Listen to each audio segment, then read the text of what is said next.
Hey Phillip, great job on tackling gravity. I put together a little video that you can watch that will give you some insight into thoughts that I have about this melody continuing in the right hand and then the left and the right and the left, and it's sounding kind of Americana. You could maybe do a little research of Appalachian music or hoedown music from Aaron Copland. I think you would hear similarities. The one thing we really need to work on is that there is an F sharp in the G major scale, and making sure that the F is always sharp. Normally when we're playing in G major, the F will be sharped in the key signature on this top line and on this fourth line in the left in the bass clef. But because we haven't done a lot with key signatures, they're just marking every F in the score, and it's for the right hand also. Then there's a challenge that I have for you. Almost every student, when they're starting on finger 5, gets finger 3 crossing going really well on the way up.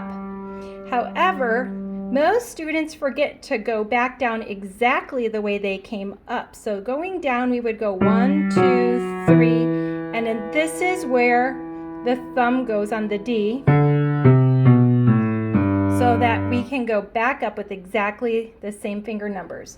So what I usually ask students to do is practice the scale right in your finger numbers: 5, 4, 3, 2, 1, 3, 2, 1, and then read this going backwards to practice the fingering. 1, 2, 3, tuck your thumb, 1, 2, 3, 4, 5. And I mean, you can play the song like that, but your chances of being accurate aren't as good, and all the music coming up, there's going to be lots and lots of scales, and once you've learned the pattern, it's so much easier. Plus, we're going to be doing 2 octave scales in the near future. It's hard for me to do that and look through the camera instead of looking at my fingers.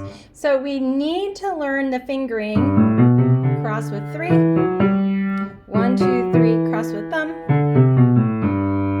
And then the same in the right hand. If we forget to cross our thumb after finger 3 and we play 4, 5, then we have to do all of that with finger 5, which just doesn't help us build the pattern that we need to develop. But I did notice that once you're up there, even if you went up there this way, that you actually are crossing with 3 here and coming back down. So that's what I notice with most students is when they start their scale with finger 5, they play all the way to the thumb and cross with their 3, and that's right. But when we're starting with the thumb, we have to remember to cross the thumb under after finger 3.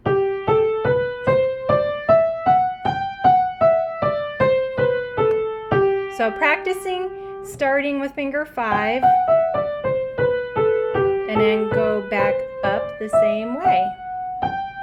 Lots of fun practicing scales, and there are lots of composers that use scales in their music. So these songs in this book give us a taste of that, developing that skill.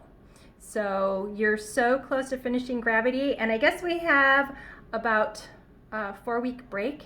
So when I see you again, I think we're working on 3 songs. Make sure that you make videos for all 3 songs for me. If you have ideas on music you want to work on, then share those with me and I can make sure and get some videos made for you.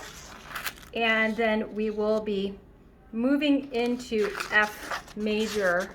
So you'll have had an experience in F major, G major, A minor, and C major in this book. All right, excellent.